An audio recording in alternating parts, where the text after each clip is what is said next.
ಕಿವುಚುತ್ತೆ ಕರಳು ಒಂದ್ಸರಿ ಕಾಪಾಡ್ರಿ ಅಂತ ಕೇಳ್ಕೋಬೇಕಾರೆ ಒಂಚೂರು ಸಮಾಧಾನ ಏನಪ್ಪಾ ಅಂದ್ರೆ ಇನ್ನೊಂದು ಬ್ರೇಕಿಂಗ್ ನ್ಯೂಸ್ ಈಗ ತೋರಿಸ್ತಾ ಇದೀನಿ ಡೆವಲಪ್ಮೆಂಟ್ಸ್ ಆಗ್ತಿರೋದು ಅಂತ.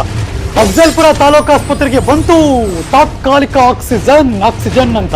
ಯಾಕೆಂದ್ರೆ ಕಲಬುರಗಿಯಿಂದ ಅಫ್ಜಲ್ಪುರಕ್ಕೆ ಈ ಆಕ್ಸಿಜನ್ ಸಿಲಿಂಡರ್ನ ಪೂರೈಕೆ ಮಾಡ್ತಿದ್ದಾರಂತೆ ಟೆಂಪ್ರವರಿ ಆಗಿ, ತಾತ್ಕಾಲಿಕವಾಗಿ. ಹೆಂಗೋ ಒಟ್ಟಲ್ಲಿ ಆ ರೋಗಿಗಳು, ಆ ನರಳಾಡ್ತಿರೋರು ಅವ್ರೊಂಚೂರು ರಿಲೀಫ್ ಆಗಬೇಕು, ಅವ್ರಿಗೊಂಚೂರು ಜೀವವಾಯು ಸಿಗಬೇಕು ಅಷ್ಟೇ, ರಿಲ್ಯಾಕ್ಸ್. ಯಾಕೆಂದ್ರೆ ಅಧಿಕಾರಿಗಳ ಜೊತೆ ಮಾತನಾಡಿದ್ದಾರಂತೆ ಮಾಜಿ ಸಚಿವ ಮಾಲಿಕಯ್ಯ ಗುತ್ತೇದಾರ್. ಆಸ್ಪತ್ರೆ ಎದುರು ಇನ್ನೂ ಕೂಡ ನಿಂತಿಲ್ಲ ರೋಗಿಗಳ ಸಂಬಂಧಿಕರ ಆಕ್ರಂದನ ಕೂಡ. ಮತ್ತೆ ಯಾವಾಗ ಏನಾಗುತ್ತೋ ಅನ್ನೋ ಆತಂಕ ಇನ್ನೊಂದು ಕಡೆ ಇದೆ. ತಾತ್ಕಾಲಿಕವಾಗಿ ಕೊಟ್ಟಿದ್ದಾರೆ, ಅದು ಯಾವಾಗ ಖಾಲಿ ಆಗುತ್ತೆ ಗೊತ್ತಿಲ್ಲ. ಬಟ್ ಈ ಕ್ಷಣಕ್ಕೆ ಈಗ ಅಟ್ ದ ಮೂಮೆಂಟ್ ಓಕೆ, ಆಮೇಲೆ ನಾಟ್ ಓಕೆ.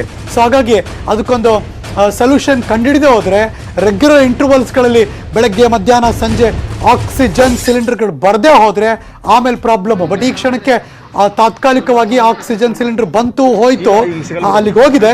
ಸೊ ಹಾಗಾಗಿ ಒಂದಷ್ಟು ಜನ ಯಾರು ಟ್ರೀಟ್ಮೆಂಟ್ ಪಡ್ಕೋತಿದ್ದಾರೆ ಅವರೊಂಚೂರು ಉಸಿರಾಡ್ಬೋದು ಚೆನ್ನಾಗಿ ಅಷ್ಟೇ. ಆದರೆ ಏನಾಗುತ್ತೋ ಏನೋ ಆತಂಕದಲ್ಲಿ ಸಂಬಂಧಿಕರು ಇದ್ದಾರೆ, ಎಲ್ಲರೂ ಇದ್ದಾರೆ.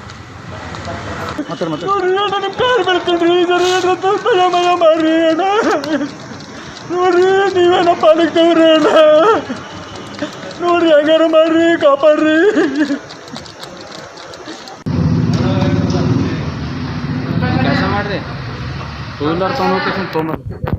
ಇಲ್ಲ ಈಗ ಸಿಗಲ್ ಬಿಡೋದು, ಇಲ್ಲೇ ಮಾಡಿಸ್ಕೊಂಡು ಚೀಟಿ ಒಪ್ಪಿಡಿ. ಮತ್ತಷ್ಟು ಮಾಹಿತಿ ನನ್ನ ಸಹೋದ್ಯೋಗಿ ಶಿವರಾಮ್ ಅಸುಂಡಿ ದೂರವಾಣಿ ಸಂಪರ್ಕದಲ್ಲಿದ್ದಾರೆ. Good afternoon Shivaram.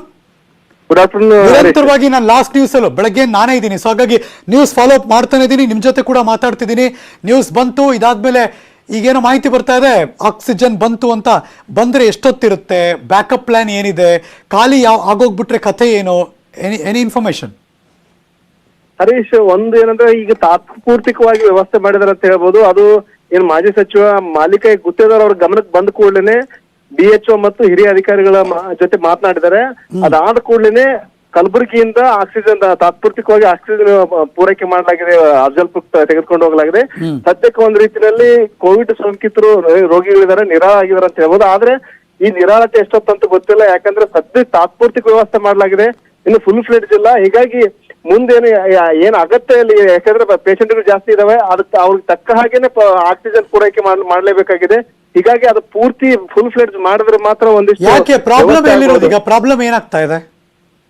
ಒಂದು ಇಲ್ಲಿಂದ ಕಮ್ಯುನಿಕೇಶನ್ ಗ್ಯಾಪ್ ಆಗಿದೆ ಅಂತ ಹೇಳ್ತಾ ಇದಾರೆ. ಅಂದ್ರೆ ಈಗೇನು ಅಲ್ಲಿ ಆಕ್ಸಿಜನ್ ಯಾವಾಗ ಖಾಲಿ ಆಗ್ತದೆ ಅನ್ನೋದ್ರ ಬಗ್ಗೆ ಸರಿಯಾದ ಮಾಹಿತಿ ಕೊಡದೇ ಇರೋದ್ರಿಂದಾಗಿ. ಅಲ್ಲ ಶಿವರಾಮ್, ಒಂದು ತಾಲೂಕು ಆಸ್ಪತ್ರೆಯಲ್ಲಿ ಇರೋರು ಯಾರಿದ್ದಾರೆ, ಆರೋಗ್ಯಾಧಿಕಾರಿ ಯಾರಿದ್ದಾರೆ, ಅವ್ರ ಕೆಲಸ ಏನೀಗ ಹೇಳಿ, ಯಾರ್ಯಾರಿದ್ದಾರೆ ಅದ್ರ ಬಗ್ಗೆ ಮಾನಿಟರ್ ಮಾಡಬೇಕು, ಬ್ಯಾಕಪ್ ಪ್ಲಾನ್ ಇದೆಯಾ ನೋಡ್ಬೇಕು, ಸ್ಟಾಕ್ ಇಲ್ಲದೆ ಹೋದ್ರೆ ಇನ್ಫಾರ್ಮ್ ಮಾಡಬೇಕು. ಹೆಂಗೆ ಇದು?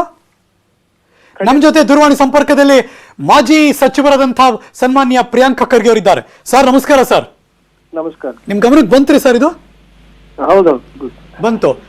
ಹೆಂಗೆ ಸರ್ ಎಲ್ಲಾ ಕಡೆ ಈ ತರದ್ದು ಲ್ಯಾಕ್ ಆಫ್ ಆಕ್ಸಿಜನ್ ಕೊರತೆ ನಡೀತಾನೆ ಇದೆ, ಪ್ಲಾನಿಂಗ್ಗಳು ಹೋಗ್ತಿಲ್ಲ, ಎಕ್ಸಿಕ್ಯೂಟ್ ಆಗ್ತಾ ಇಲ್ಲ, ಜನ ಒದ್ದಾಡ್ತಿದ್ದಾರೆ. ಈಗಲೂ ಅಲ್ಲಿ ಟೆಂಪ್ರವರಿಯಾಗಿ ಕಳಿಸ್ಕೊಟ್ಟಿದ್ದಾರೆ, ಆಮೇಲೆ ಏನಾಗುತ್ತೋ ಅಂತ ಗೊತ್ತಿಲ್ಲ. ಒಂಚೂರು ಯಾರ್ದಾರು ಕಿವಿ ಹಿಂಡಬೇಕು ಸರ್, ದೊಡ್ಡದಾಗಿ ಅನಿಸ್ತಾ ಇದೆ ನನಗೆ. ಈಗ ಕಿವಿ ಹಿಂಡೋದಕ್ಕಿಂತ ನಾವಂತೂ ಸರ್ಕಾರಕ್ಕೆ ಮನವಿ ಮಾಡಿ ಸಾಕಾಗೋಗಿದೆ. ಮನವಿ ವರ್ಕೌಟ್ ಆಗ್ತಿಲ್ಲ ಸರ್. ಒಂದಲ್ಲ ಎರಡಲ್ಲ ಮೂರ್ ಪತ್ರ ಮುಖ್ಯಮಂತ್ರಿಗಳಿಗೆ ಬರೆದಿದ್ದೀನಿ, ಜಿಲ್ಲಾ ಉಸ್ತುವಾರಿ ಸಚಿವರಾದಂತ ಗೋವಿಂದ ಕಾರಜೋಳ ಸಾಹೇಬ್ರಿಗೆ ಬರೆದಿದ್ದೀನಿ. ನಾವು ಏನೇನ್ ಮಾಡ್ಬೇಕು, ನಮ್ಮ ಸಲಹೆ ಏನಿದೆ, ಮತ್ತೆ ನಾವು ಯಾವ ರೀತಿ ಒಗ್ಗಟ್ಟಾಗಿ ಇದನ್ನ ಎದುರಿಸಬಹುದು ಅಂತ ಕೂಡ ಬರೆದಿದ್ದೀನಿ ಸರ್. ಸೂಕ್ಷ್ಮ ಮನಸ್ಸಿನ ಅಥವಾ ಅರ್ಥ ಮಾಡ್ಕೊಳ್ಳೋದ್ರೆ ಪರವಾಗಿಲ್ಲ ಸರ್, MHR ಮಾತ್ರ ಏನು ಮಾಡುವುದು ಸರ್? ಈಗ ಇದಕ್ಕೆ ನಾವು ಏನ್ ಉತ್ತರ ಕೊಡ್ಲಾರ್ದಂಗ ಆಗಿದೆ ಜನರ ಹತ್ರ. ನಾವು ಪ್ರಾಮಾಣಿಕವಾಗಿ ಇದನ್ನ ಯಾವುದೇ ರಾಜಕೀಯ ಗೊಂದಲ ಇರ್ಲಾರ್ದೆ ಎಲ್ಲರೂ ಸೇರಿ ಮಾಡೋಣ ಅಂತ ಕೂಡ ನಾವು ಹೇಳಿದಾಗ ಕೂಡ ನಮ್ಗೆ ನಮ್ಮ ಮಾತಿಗೆ ಬೆಲೆ ಇಲ್ಲ ಅಂದ್ರೆ ನಾವ್ ಏನ್ ಮಾಡ್ಲಿಕ್ಕಾಗುತ್ತೆ ಹೇಳಿ? ನಾವಂತೂ ಇದು ಪದೇ ಹೇಳ್ತಾ ಇದೀವಿ, ದಯವಿಟ್ಟು ಎಲ್ಲಾ MLAಗಳಿಗೆ ಕರೆಸಿ ಒಂದ್ ಮೀಟಿಂಗ್ ಜಿಲ್ಲಾ ಉಸ್ತುವಾರಿ ಸಚಿವರು ಬರ್ಲಿ. ಅವ್ರು ಬಂದಾಗ ನಮ್ ಸಮಸ್ಯೆ ಏನಿದೆ ನಾವು ಹೇಳ್ಕೊತೀವಿ. ಸರ್ಕಾರಿ ಆಸ್ಪತ್ರೆಯಲ್ಲಿ ತೊಂದರೆಗಳೇನಿದೆ, ಖಾಸಗಿ ಆಸ್ಪತ್ರೆದವ್ರಿಗೆ ಎಲ್ಲರಿಗೂ ಕರೆಸಿ ಅವ್ರಿಗೆ ಮಾತಾಡಿ, ಅವ್ರದ್ದು ಏನೇನ್ ಬೇಡಿಕೆಗಳಿದೆ ಕೇಳಿ. ಏನ್ ಪ್ರಾಬ್ಲಮ್ ಸರ್? ಯಾಕಾಗಲ್ಲ ಅವೆಲ್ಲ? ಪ್ರತಿಷ್ಠೆನ ಏನದು ಆಕ್ಚುಲಿ? ಎಲ್ಲಿ ಇಚ್ಛಾಶಕ್ತಿಯ ಕೊರತೆ ಅಷ್ಟೇ, ಇಚ್ಛಾಶಕ್ತಿಯ ಕೊರತೆ, ಬೇರೆದೇನೂ ಇಲ್ಲ. ಈಗ ಅವರಿಗೆ ಯಾರಿಗೂ ರಾಜಕೀಯ ಅನುಭವದ ಕೊರತೆ ಇಲ್ಲ ಅಲ್ಲ. ಹಾ ಹೌದು ಇವರೆಲ್ಲ ದೊಡ್ಡ ದೊಡ್ಡ ಹುದ್ದೆಗಳನ್ನ ನಿಭಾಯಿಸ್ಕೊಂಡೇ ಬಂದವರು. ಹೌದು. ಆಮೇಲೆ ಎಲ್ಲಾ ಹುದ್ದೆಗಳನ್ನ ಅಲಂಕರಿಸಿ ಯಾವ ಅನುಭವ ಕೊರತೆ ಇರಲಾರ್ದಂತ ವ್ಯಕ್ತಿಗಳು ಎಲ್ಲರೂ. ಅಲ್ಲ ಸರ್, ಪ್ರಿಯಾಂಕಾ ಖರ್ಗೆ ಸರ್, ಇಡೀ ದೇಶದಲ್ಲಿ ಪ್ರಪಂಚದಲ್ಲಿ ನಮ್ಮೂರಲ್ಲೂ ಎಲ್ಲಾ ಕಡೆನೂ ಆನ್ ಪ್ರಯಾರಿಟಿ ಇರೋದೇ ಇದೆ ಅಲ್ವಾ ಸರ್? ಇದಕ್ಕಿಂತ ಮೀರಿದ್ದೇನಿದೆ ಸರ್? ಈಗ ಅದೇ ಮಾಡೋರಿಗೂ ಇಚ್ಛಾಶಕ್ತಿ ಇರ್ಲಿಲ್ಲ ಅಂದ್ರೆ ಯಾರು ಏನ್ ಮಾಡಕ್ಕಾಗುತ್ತೆ? ನಾವು ಪದೇ ಪದೇ ಕೇಳ್ತಾ ಇದೀವಿ, ದಯವಿಟ್ಟು ನಮ್ಗೆಲ್ಲರಿಗೂ ಕರ್ಸಿ, ಎಲ್ಲರಿಗೂ ಸಲಹೆ ಪಡೀರಿ, ನೀವ್ ನಮ್ ಕಡೆಯಿಂದ ಏನ್ ಆಗ್ಬೇಕು ನೀವ್ ಹೇಳಿ, ಅದನ್ನೂ ನಾವು ಮಾಡ್ಲಿಕ್ಕೆ ತಯಾರಿದೀವಿ. ನಾವು ಈಗ ಒಂದ್ ಸಣ್ಣ ಉದಾಹರಣೆ ಕೊಡ್ತೀನಿ. ನಮ್ಮ ಜಿಲ್ಲೆನಲ್ಲೇ ಡಾಕ್ಟರ್ ಶರಣ್ ಪ್ರಕಾಶ್ ಪಾಟೀಲ್ ಅಂತವರು ಇದಾರೆ, ವೈದ್ಯಕೀಯ ಶಿಕ್ಷಣ ಸಚಿವರಾಗಿದ್ರು, 5 ವರ್ಷ ಆಗಿದ್ರು. ಜಿಮ್ಸ್ ಅವರ ಅಧ್ಯಕ್ಷತೆನಲ್ಲಿ ಕಟ್ಟಿದ್ದು.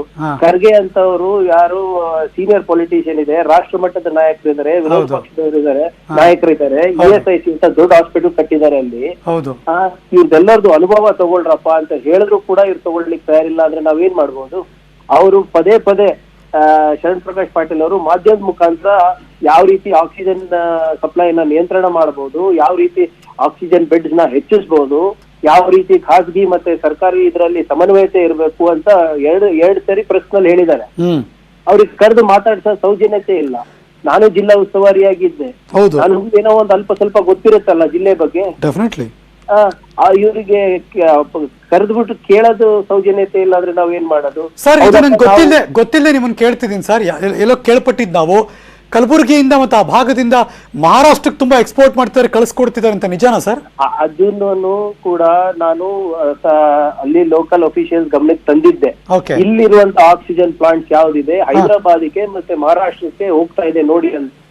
ಅದನ್ನ ಬ್ಲಾಕ್ ಮಾರ್ಕೆಟ್ ನಲ್ಲಿ ಮಾರ್ತಾ ಇರೋದನ್ನ ಕೂಡ ನಿಯಂತ್ರಣ ಮಾಡ್ಲಿಕ್ಕೆ ಮುಂದಾಗಿಲ್ಲ. ಮತ್ತೆ ನಿಜ, ನಾವು ಕೇಳ್ಪಟ್ಟಿದ್ ನಿಜ. ಹಂಗಾರೆ NGOಗಳಿಗೆ ಕಳಿಸಿ ಅವ್ರ ಮೇಲೆ ಅವ್ರು ಹೋಗಿ ಕೇಳಿದಾಗ ಅವ್ರದ್ದು ವಿಡಿಯೋ ಇವತ್ತು ಅಪ್ಲೋಡ್ ಮಾಡಿದೀನಿ ನೋಡಿ, ನನ್ನ ಟ್ವಿಟರ್ ಹ್ಯಾಂಡಲ್ ಮೇಲೆ ಇದೆ. ಅಲ್ಲಿ ಅವ್ರು ಹೋಗಿ ಕೇಳಿದಾಗ ಮಹಾರಾಷ್ಟ್ರ ಕರ್ಕೊಂಡು ಹೋಗ್ತಾ ಇದೀನಿ ಅಂತ ಹೇಳ್ತಾರೆ ಸಿಲಿಂಡರ್ಗಳಿಗೆಲ್ಲ. ನಾವು ಕೇಳ್ದಾದ್ರೆ ಇದು 1 ವಾರದ ಹಿಂದೆ ಹೇಳಿದ್ದೆ, ದಯವಿಟ್ಟು ಇದನ್ನ ಗಮನಿಸಿ ಅಂತ. ಬ್ಲಾಕ್ ನಲ್ಲಿ ಆಗ್ತಾ ಇದೆ ಅಂತ. ಇದು ರೆಮ್ಡಿಸಿವಿರ್, ಫ್ಯಾಬಿಫ್ಲೂ ಟ್ಯಾಬ್ಲೆಟ್ಗಳು. ಈಗ ಹೌದಪ್ಪ, ಆಕ್ಸಿಜನ್ನೇ ಉತ್ಪಾದನೆ ಆಗ್ತಾ ಇಲ್ಲ ಪ್ಲಾಂಟ್ ಗಳಲ್ಲಿ ಅಂದ್ರೆ ಬೇರೆ ವಿಷಯ.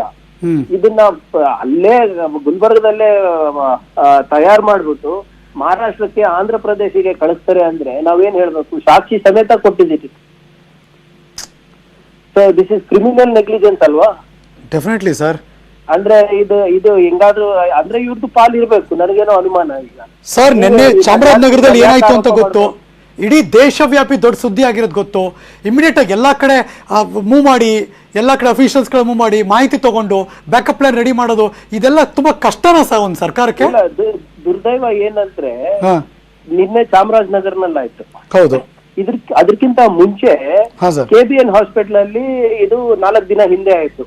ಅದಾದ್ಮೇಲೆ ಹೌದಪ್ಪ ನಮ್ ಜಿಲ್ಲೆಗೆ ಆಗಿದೆ, ಇದನ್ನ ದೊಡ್ಡ ಸುದ್ದಿ ಆಗಿಲ್ಲ, ಅದಕ್ಕೆ ನಾವು ಕರೆದ್ಬಿಟ್ಟು ಏನೇನಾದ ನಾವು ಅವರಿಗೆಲ್ಲ ಕರೆದಿ ಅವ್ರದ್ದು ಏನೇನ ಸಮಸ್ಯೆ ಇದೆ ಅದಕ್ಕೆ ಪರಿಹಾರ ಕಂಡ್ಕೊಳ್ಳೋ ಅದು ಸಾಮಾನ್ಯ ಪ್ರಜ್ಞೆ ಇಲ್ಲ ಇವರಿಗೆ, ಕಾಮನ್ ಸೆನ್ಸ್ ಇಲ್ಲ.